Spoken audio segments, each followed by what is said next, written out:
Bab 555. Di mana kakakku? Melihat Mile pergi, William tidak berbicara untuk waktu yang lama. Di samping William, Donnie berbisik, apa yang akan dilakukan orang ini? William menggelengkan kepalanya, apapun yang dia lakukan, tidak ada hubungannya dengan kita.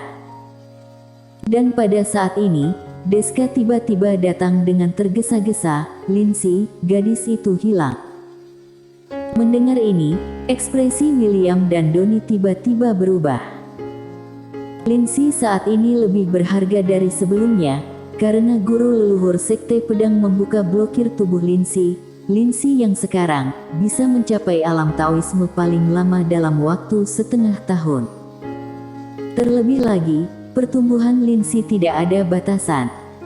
Keduanya langsung menghilang. Di dalam kota Senwu, di jalan yang kosong, seorang gadis kecil bergegas keluar dari kota Senwu. "Kakak." Gadis kecil itu menangis sambil berlari, air matanya seperti meledak dari tanggul.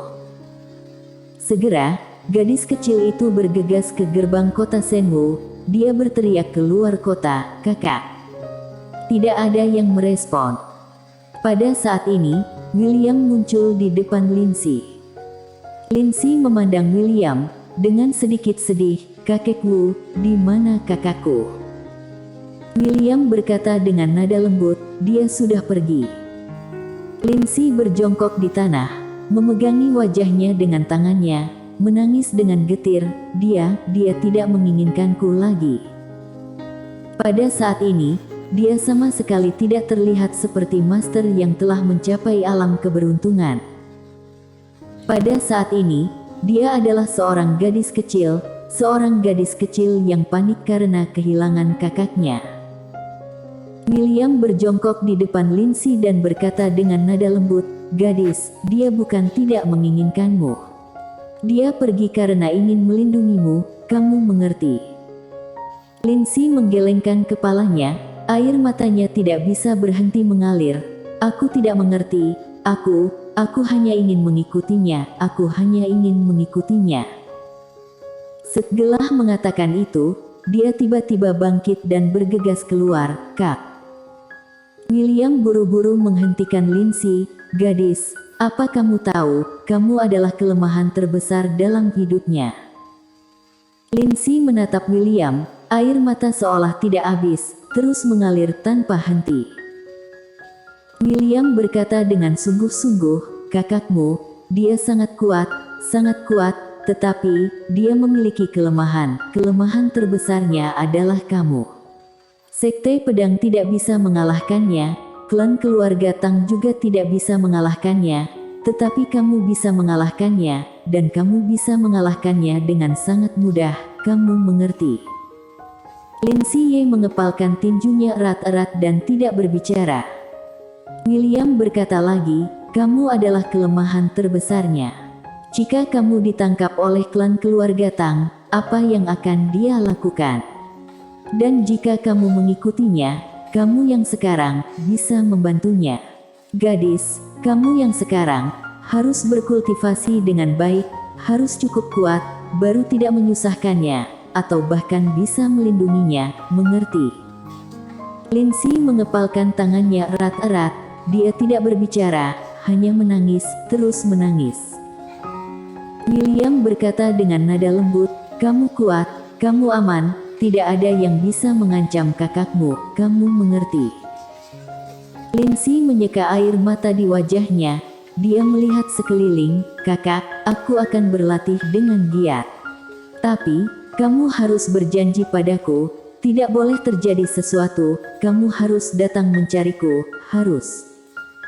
Lingkungannya sangat sunyi, dan tidak ada jawaban. William berkata dengan nada lembut, dia sudah mendengarnya.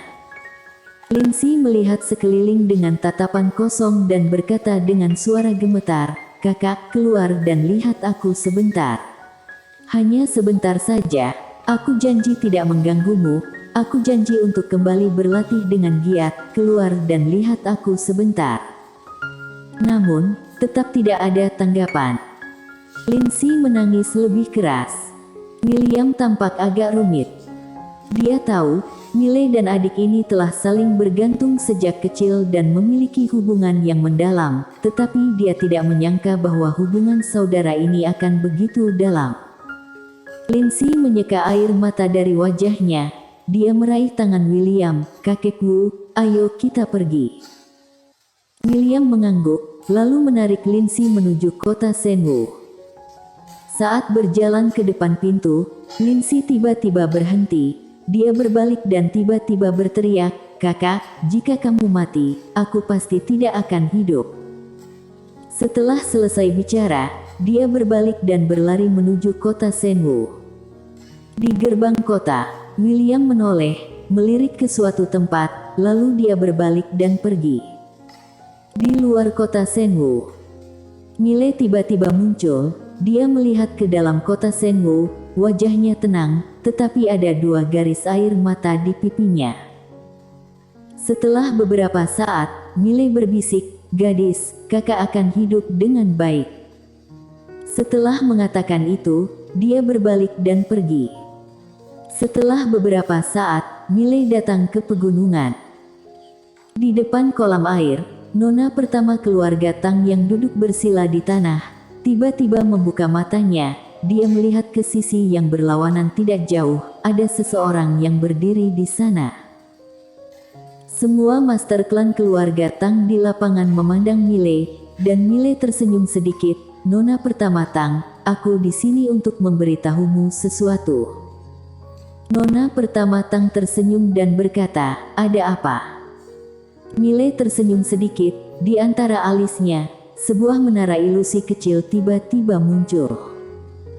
Melihat menara kecil ilusi ini, mata nona pertama Tang sedikit menyipit. Mile tersenyum dan berkata, "Aku ingin memberitahu nona pertama Tang bahwa harta karun itu ada di tanganku, dan sekarang aku akan ke kota Ordo. Nona pertama Tang, kita berjumpa lagi." Setelah berbicara, dia langsung menghilang. Tidak ada yang menyerang, karena yang datang bukanlah tubuh utama Mile, melainkan tubuh bayangan. Kota Ordo. Wajah nona pertama Tang sangat dingin. Kota Ordo ini adalah wilayah aliansi Ordo. Di sampingnya, seorang lelaki tua berkata dengan sungguh-sungguh, "Dia ingin membawa kita pergi." Nona pertama Tang memandang kota Senwu, dia hanya melihatnya dengan ekspresi tenang. Namun, semua orang di lapangan merasakan kemarahan nona pertama. Ingin Mile tetap tinggal, cara terbaik adalah menyerang lembaga seni bela diri, dan sekarang lembaga seni bela diri bekerja sama dengan sekte pedang. Dia ingin menanganinya, sulit sekali. Terutama Mile, jika dia menyerang lembaga seni bela diri sekarang, Mile pasti akan membantu. Mile saat ini, bahkan dia sendiri pun tidak berani meremehkannya. Pembunuh kultivator pedang alam Taoisme yang bisa melakukan pembunuhan instan, dia harus takut. Apalagi Mile sekarang akan pergi ke kota Ordo, jika dia menyerang lembaga seni bela diri, tidak ada jaminan bahwa Mile tidak akan memberikan harta karun itu kepada aliansi Ordo. Begitu harta karun ini jatuh ke tangan aliansi Ordo, saat itu, akan sangat sulit bagi keluarga Tang untuk mendapatkannya kembali. Dengan kata lain, harga yang harus dibayar setidaknya 100 kali lebih tinggi dari harga yang harus dibayar sekarang. Lagi pula, aliansi Ordo bukanlah sesuatu yang bisa dibandingkan dengan Mile dan kota Senwu. Perjalanan Mile ke kota Ordo sekali lagi menghancurkan semua rencananya. Di samping nona pertama Tang, lelaki tua itu berkata lagi, "Lebih baik memberitahu keluarga dan biarkan keluarga mengirim master datang. Demi harta karun itu, keluarga pasti bersedia." Nona pertama Tang menggelengkan kepalanya, "Jika kita melakukan ini, kita akan memaksanya untuk menyerahkan harta karun itu kepada aliansi Ordo. Pada saat itu, akan sulit bagi kita untuk mendapatkan harta karun itu." Orang tua itu berkata dengan sungguh-sungguh, "Nona pertama, harta karun itu sangat penting, mengapa keluarga tidak datang sendiri? Nona pertama Tang menggelengkan kepalanya, dia tidak bisa bergerak. Jika dia bergerak, aliansi Ordo dan klan siluman pasti akan bergerak. Orang tua itu mengerti. Berkaitan. Jika para master klan keluarga Tang bergerak, aliansi Ordo dan klan siluman tidak akan pernah tinggal diam. Sebab, tidak ada yang mau melihat situasi di mana satu keluarga lebih dominan. Demikian pula, Star-Lord aliansi Ordo tidak bisa bertindak secara pribadi, karena jika dia menyerang, klan keluarga Tang dan klan siluman akan menghentikannya. Nona pertama Tang tiba-tiba berkata, semua orang mulai dari awal, pergi ke kota Ordo. Bicara sampai di sini, ekspresinya menjadi dingin, jiwa pembunuhan berkedip di matanya. Saat master klan keluarga Tang pergi, di atas kota Shenwu, William dan Hillman saling memandang, keduanya merasa lega. Pada saat ini, William tiba-tiba berkata, tetap saja tidak boleh gegabah. Dilihat dari kejadian ini, tampak jelas klan keluarga Tang dan aliansi Ordo memiliki rencana yang lebih besar, dan kita tidak ada lagi tubuh bayangan leluhur, berarti kehilangan kekuatan pencegah. Tubuh bayangan leluhur. Entah itu William atau Hillman, ada sedikit kepahitan di hati mereka. Tubuh bayangan leluhur kuat tidak? Tentu saja kuat. Membunuh alam Taoisme seperti membunuh ayam. Apalagi jika dilihat dari tindakan guru leluhur Sekte Pedang, bahkan seorang master setingkat Holy Swordsman Super, kemungkinan hanya pembunuhan instan. Dan ada dua tubuh bayangan ini, kecuali klan keluarga Tang menggunakan kekuatan keluarga, jika tidak, mereka tidak akan bisa memenangkan Sekte Pedang dan Lembaga Seni Bela Diri. Namun, Sekte Pedang dan Lembaga Seni Bela Diri sedang berkonflik, kedua leluhur dipanggil untuk bertarung. Masalahnya, hubungan kedua leluhur itu tampak tidak biasa. Bodoh. Kebodohan. Entah itu Lembaga Seni Bela Diri atau Sekte Pedang, tindakan kali ini bisa dibilang bodoh. Terutama Sekte Pedang, awalnya Sekte Pedang ingin memanggil leluhur menelan Lembaga Seni Bela Diri dan menyatukan kota Shenwu, tapi disangka, sejak guru leluhur muncul dan langsung membunuh sekutu Sekte Pedang. Memanggil kartu truf terbesar sendiri untuk memukul diri sendiri. Setiap kali Hillman memikirkan hal ini, sulit untuk melepaskannya. William berkata dengan ringan, kedamaian alam semesta chaos ini, takutnya akan hancur bersama dengan harta karun Mile ini. Hillman mengangguk, kuharap kita berdua bisa selamat dari badai ini. William memandang ke ujung langit dan berkata dengan ringan, sebenarnya, yang paling membuatku penasaran adalah orang di belakang Mile. Sampai sekarang, orang itu belum muncul, apa yang pihak lawan pertimbangkan. Hillman memandang William, saudara William, menurutmu kekuatan apa yang ada di belakang Mile? William menggelengkan kepalanya, entahlah. Namun, orang di belakangnya pasti tidak sederhana. Selain itu, Mile juga memberiku perasaan misterius. Harta karun itu jatuh ke tangan Sekte Pedangmu, tapi pada akhirnya kembali kepadanya. Hanya ada satu penjelasan, yaitu harta karun itu mengenalinya sebagai tuannya. Mendengar ini, ekspresi William berubah, ini. William memandang ke ujung langit dan berkata dengan ringan, takutnya keluarga Tang dan aliansi Ordo tidak akan dapat menanganinya, dan mereka akan datang untuk menargetkan adiknya. Hillman ragu-ragu untuk berbicara.